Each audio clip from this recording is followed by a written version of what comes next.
Combien de temps cette mascarade parlementaire va-t-elle encore durer? Il y a des évidences, bon Dieu. Il y a en France, depuis l'arrivée de ce fou psychopathe pervers narcissique Macron, un désordre total, la chienlit complète. Quelqu'un qui est là pour détruire la France, tous ses fondements, pour détruire le tissu économique, social de la France. Alors vous n'avez toujours pas compris, vous, les parlementaires, en particulier ceux qui ont été élus récemment, en juin dernier, vous n'avez toujours pas compris? Alors qu'une grande majorité des gens en France ont bien compris. C'est peut-être la raison pour laquelle ils ne vous font plus confiance. C'est peut-être la raison pour laquelle 60% ne sont pas allés voter aux élections législatives et ils ont eu parfaitement raison. Qu'est-ce que c'est que ce cirque à l'Assemblée nationale? Il y a une possibilité qui est donnée aux groupes parlementaires de mettre en difficulté un gouvernement qui propose des lois scélérates infâmes, ce qui est le cas depuis plus de 5 ans par les macronistes et macroniens. Depuis 5 ans, ils s'évertuent à massacrer la France. Et là, au moment du vote de budget, c'est l'acte le plus important d'une législature, 2 groupes parlementaires qui ont renforcé leur nombre, leurs troupes, la NUP et le Rassemblement national, décident de déposer une motion de censure. Ce qui veut dire qu'ils engagent la responsabilité du gouvernement. Pourquoi? Très simplement parce que si cette motion de censure est votée par une majorité de députés, c'est-à-dire 289, eh bien, dehors le gouvernement. Sans ménagement. Dehors, foutez le camp. Vous êtes des incapables. On ne veut pas de vous. C'est ce qu'attendent les Français. C'est ce qu'attendent les Français. L'occasion est bonne ici, puisqu'on sait maintenant que qui détient le pouvoir en France? L'Assemblée nationale. Puisque Macron n'a plus aucune majorité. Puisque Macron est entouré, y compris dans sa majorité dite présidentielle, de soi-disant qui l'accompagne avec son groupe personnel Renaissance, une appellation totalement usurpée, c'est une imposture. Quelle Renaissance? Alors qu'il s'évertue à tuer la France. Eh bien, il y a au sein de sa majorité présidentielle un groupe qui s'appelle Horizon et qui est dirigé par son ex-premier ministre qui vient d'être mis en examen. Et cet ex-premier ministre, qui s'appelle Édouard Philippe, n'attend qu'une chose, parce qu'il a les dagues cachées derrière le dos, de les tirer du fourreau et de poignarder le maître. À côté de ça, il y a un Bayrou. Ah, Bayrou, vous savez, le marais, vous voyez, les sables mouvants. Et là, il sent le vent tourner, Bayrou, depuis quelques mois. Et il semble vouloir retourner sa veste. Alors, il montre quelques petites velléités d'opposition, il menace, il n'est pas content de quelques petits articulets de telle loi ou telle loi. Oui, mais très très vite, Macron menace, dit « Ah, si vous m'ennuyez, moi, je dissous l'Assemblée nationale. » Alors, pensez bien que là, très vite, vous connaissez le ressort de ces élus macroniens, les républicains, le centre, c'est le fric. Le fric, il n'y a que le fric qui compte. Alors, très vite, il regagne le rang très discipliné et il vote. Revenons à ce qui s'est passé dans ce théâtre de l'Assemblée nationale, au sein de l'hémicycle, ce 24 octobre, où les députés devaient se prononcer pour ou contre la motion de censure déposée par la NUP. La NUPES, pour certains. La NUP, c'est un groupe interparlementaire composé, je le rappelle, de la France Insoumise, qui a 75 députés, des communistes, des écolos et des socialistes, et quelques divers gauches. Bref, au total, la NUP, c'est 150 députés. Donc, la NUP, et qui est dans son rôle, et qui veut véritablement ferrailler, apparemment, donc, qui a de bons porte-parole, notamment Mathilde Panot, qui est la présidente du groupe parlementaire des Insoumis, dépose cette motion de censure. Contrairement à ce qu'il avait annoncé, le Rassemblement national de Marine Le Pen vote la motion de censure, à la surprise générale. Ah, les cris d'orfraie, oh, les offusqués à droite, oh, les offusqués chez Macron, oh là là, un Attal, vous savez, le gentil Attal, le mignon Attal, vous savez, celui qui est ministre plus ou moins du budget, hein, même tendance que Macron, Attal. Oh, bah bien sûr, il culpabilise, vous vous rendez compte. Vous, la gauche, vous allez pactiser avec l'extrême droite. Mais monsieur Attal, révisez votre histoire. Qu'est-ce qui s'est passé entre 1940 et 1945? La résistance n'a pas été composée que de gens neutres. D'abord, dans un premier temps, il faut bien comprendre qu'il n'y avait pas de communistes au sein de la résistance en France. Les résistants communistes se sont arrivés au moment où il y a eu rupture du pacte de non-agression entre Hitler et Staline, 1941. Et ensuite, il faut bien comprendre que l'extrême droite a rallié De Gaulle. Pourquoi? Le jour où certains ont vu que Pétain serrait la main d'Hitler et qu'il était un collaborationniste. Alors il faut arrêter, il faut réviser votre histoire. La résistance en France a été composée de tous les courants politiques. Tous les courants politiques. Mais cette génération de macroniens tourne-cul, oui, on fait beau, hein, bien sûr, ils ont tous les mêmes tendances. Il faudrait bien de réviser effectivement leur histoire. Parce qu'on trouvait au sein de la résistance des noms importants. L'ancien croix-de-feu Alfred Tourny, Pierre de Bénouville ou Henri d'Astier de la Vigerie, qui prennent activement au combat pour ne citer que. Alors qu'il y a eu bon nombre de gens dits de gauche, comme par exemple ce Marquet, ou même Laval, qui ont franchement collaboré avec les nazis. Alors il faudrait peut-être arrêter d'emmerder les Français avec des considérations fumeuses. Nous sommes occupés de l'intérieur par des fous. Et les Français qui sont pétris de bon sens attendent qu'une chose, qu'on nous débarrasse de ces fous macroniens, de cette marionnette qui est au service du nouvel ordre mondial, de Schwab, du Forum économique mondial, etc., etc. Écoutez ce que dit la première ministre de l'Alberta, qui a critiqué sévèrement, elle vient d'être nommée première ministre de l'Alberta au Canada, elle vient de critiquer sévèrement le Forum économique mondial, en disant que c'est un petit machin aux mains de milliardaires qui se substituent aux États. Alors, revenons à ce vote. Eh bien oui, bravo au Rassemblement national qui a fait preuve de pragmatisme. Éric Coquerel salue ce pragmatisme, qui est président de la commission des finances de l'Assemblée nationale. Mathilde Panot et des France Insoumises soulignent ce pragmatisme. À un moment donné, il faut quand même dépasser ces espèces de querelles de chapelle, ces emprisonnements ou ces carcans dogmatiques. Vous avez quoi de la merde dans les yeux?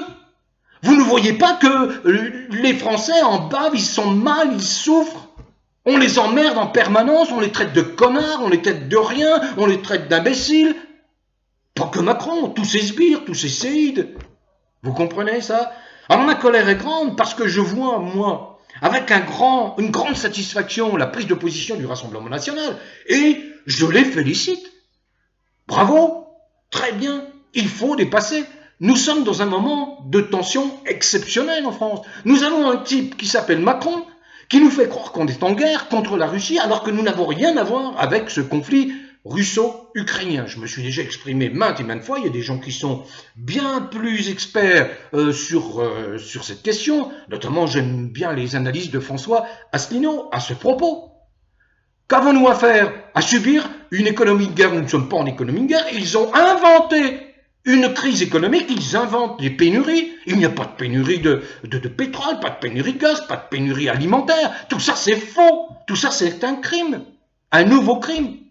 Et nous avons l'occasion, donc, à l'Assemblée nationale, moi qui suis très sceptique sur l'efficacité de l'Assemblée nationale, l'occasion, enfin, de renverser ce gouvernement et de taper un grand coup contre ce système mafieux, ce système népotique macronien. Je ne veux pas m'étendre. Dès lors que, effectivement, un groupe parlementaire qui est classé extrême droite, moi je dis, bon, ce sont des gens de droite, qui sont bien moins dangereux que les macroniens, le Rassemblement national, je l'ai dit.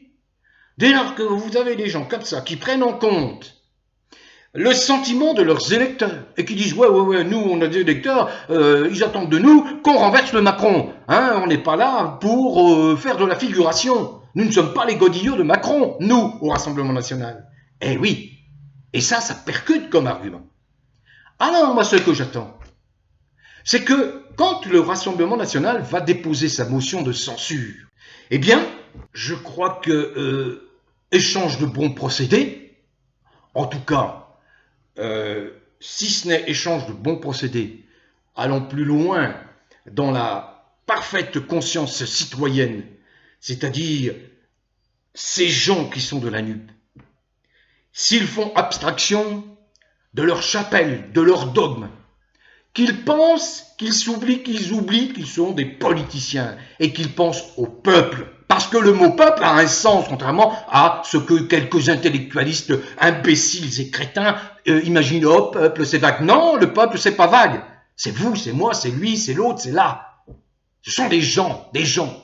Bon, qui attendent quoi? Eh bien que la NUP rende la politesse, au moins, au Rassemblement national et vote la motion de censure du Rassemblement national. Vous vous rendez compte, il a manqué 50 voix. Il fallait 289 voix pour que la motion de censure soit votée et qu'on renverse la borne, ou la bornée, pour se faire suite à un commentaire amusant. La motion de censure n'en a recueilli que 239, mais c'est déjà considérable. Et il ne manque que 50 voix. Alors c'est là-dessus que je vais conclure, parce que je suis absolument écœuré. Voilà des gens qu'un certain Sarkozy, qui est rattrapé par l'affaire du financement de sa campagne de 2007 par Kadhafi, par la Libye. Il va probablement être mis en cause, mis en examen dans les jours ou les semaines qui viennent. Deuxième affaire très importante. Bien. Baptisé pompeusement et de façon très usurpée les Républicains. Mais non, ce ne sont pas des gens, ils sont indignes de cette appellation, les Républicains. Car qui a voté? Qui a voté contre? Qui? Les Républicains ont voté avec Macron contre la motion de censure. Les Républicains sont sans doute sensibles au chant fielleux de leur ex-grand timonier sur talonnette, le Napoléon, qui, il y a quelques jours, s'est exprimé en disant « Mais les Républicains, vous devriez faire alliance avec Macron. » Eh bien voilà, les masques tombent, mais c'est une honte, les Républicains, car à l'origine, les Républicains, il faut se souvenir, c'est l'UDR, c'est ensuite le RPR de Chirac, c'est ensuite quoi? C'est les Républicains qui rompent avec l'héritage gaulliste. Ce sont des gens qui se réclament à l'origine du gaullisme. Est-ce que De Gaulle aurait accepté une équipe de déviants qui phagocytent le sommet du pouvoir en France? Bien sûr que non. Alors les voilà, ces républicains qui se roulent à présent dans la fange macronienne et qui refusent de voter la motion de censure de la NUP, contrairement à ce qu'a fait le Rassemblement national. Et ça, il faut le souligner. Bravo au Rassemblement national. Parce que le Rassemblement national est dans l'esprit des résistants sous l'occupation nazi entre 1940 et 1945. Le Rassemblement national a fait abstraction de ces querelles, de ces luttes, de ces oppositions incessantes, qui quelquefois, ou même la plupart du temps, ne reposent sur rien. Car bien des fois, quand on observe les propositions des uns et des autres, je sais bien qu'il y a des grandes différences, et moi aussi, je n'aime pas certains aspects du programme ou des propos tenus par le Rassemblement national. Mais comme je n'aime pas, par exemple, que à la NUP, ils sont devenus des prosélytes, hein, il faut la promotion du contre-nature en permanence. Et là, ils mettent leurs pas dans les pas de Macron. Hein, on est pour défendre les transgenres, on est pour ceci, on est pour cela, bafouant complètement les lois naturelles. Voyez, donc dans un camp ou dans un autre, on peut trouver des choses qui nous déplaisent.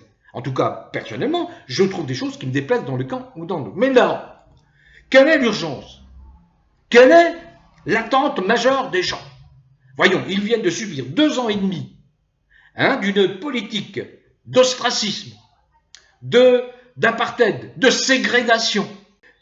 On divise les Français entre ceux qui sont injectés et les autres qui ne sont pas injectés. On leur fait avaler n'importe quoi comme information. Écœurant ces républicains, très décevant, mais on pouvait s'y attendre, car c'est dans ce parti, ce qui règne, ce qui importe, c'est la vénalité, c'est la cupidité, c'est le fric, c'est les affaires, c'est les lobbies, et ils sont en permanence en train de travailler avec les lobbies. Alors, je sais qu'il y a parmi les républicains, notamment le président du groupe parlementaire Olivier Marleix, qui a eu, depuis l'arrivée de Macron, une attitude assez sévère à l'endroit de ce Macron. Il y a quelques ténors chez les Républicains qui toussent et qui ne souscrivent pas du tout à la suggestion de Sarkozy de s'allier avec Macron. Il n'empêche, ce sont les actes posés qui comptent. L'acte qui a été posé par les Républicains les disqualifie totalement sur le plan démocratique et citoyen, et sur le plan humain. Il est plus que temps de renverser ce Macron. C'est un fasciste bien plus dangereux, je le dis ici, je l'ai dit pendant la campagne, pendant 1 an, 2 ans, bien plus dangereux que Marine Le Pen. Bien plus dangereux. Un type qui ne contrôle pas ses émotions. Un type qui a été défini, décrit par des psychiatres éminents comme un être dangereux, qui a beaucoup d'affaires. Un type qui a mis au point une république bananière où c'est le népotisme qui règne. Dès qu'un de ses ministres est obligé de partir, il le recase ici ou là, même s'il n'a pas les compétences. Prenons par exemple Agnès Buzyn, qui a été la ministre de la Santé, qui est mise en examen depuis 2021, à propos de sa gestion de la fameuse crise sanitaire. Eh bien, où il la recase? Tenez-vous bien, directrice de l'Organisation mondiale de la santé, en Suisse, alors qu'elle a démontré son incompétence dans ce domaine. Voilà, mon propos, encore une fois, il faut me pardonner, il est vif, mais il y a là un instant important dans la vie de la République française, et certains ne s'y trompent pas. Et je pense que, y compris Mélenchon, qui ne siège plus à l'Assemblée nationale, qui a déclaré ceci: la droite sauve le gouvernement de justesse. Il manquait 50 voix pour éjecter le gouvernement. Nous sommes prêts pour la relève. Même tonalité chez Madame Le Pen. Les motions de censure n'ont pas reçu de majorité pour être votées. Le gouvernement peut remercier les Républicains qui n'ont pas souhaité les voter. Ils n'ont même pas jugé bon d'en déposer une. Désormais, il n'y a plus aucun doute. Ils sont alliés d'Emmanuel Macron. Voilà, la clarté. Maintenant, sachez que dès que vous avez un député républicain, sachez que c'est un macronien. Point barre. Bien. Voilà, je voulais commenter cette information. Mon propos est un peu vif, il est un peu long, mais il essaie de traduire pour vous ce qui se passe. C'est un moment de tension important. Ça peut bouger à tout moment parce que, encore une fois, en toile de fond, il y a des affaires qui peuvent déstabiliser du jour au lendemain le Macron, notamment cette affaire Brichel. Voilà, je vais remettre le lien du dossier extrêmement dense concernant cette affaire Bruxelles pour ceux qui ne seraient toujours pas au courant. Bon vent à vous, prenez soin de vous, continuez à cultiver le bien-être. Prenez soin de vous, portez-vous bien. Bon vent à tous.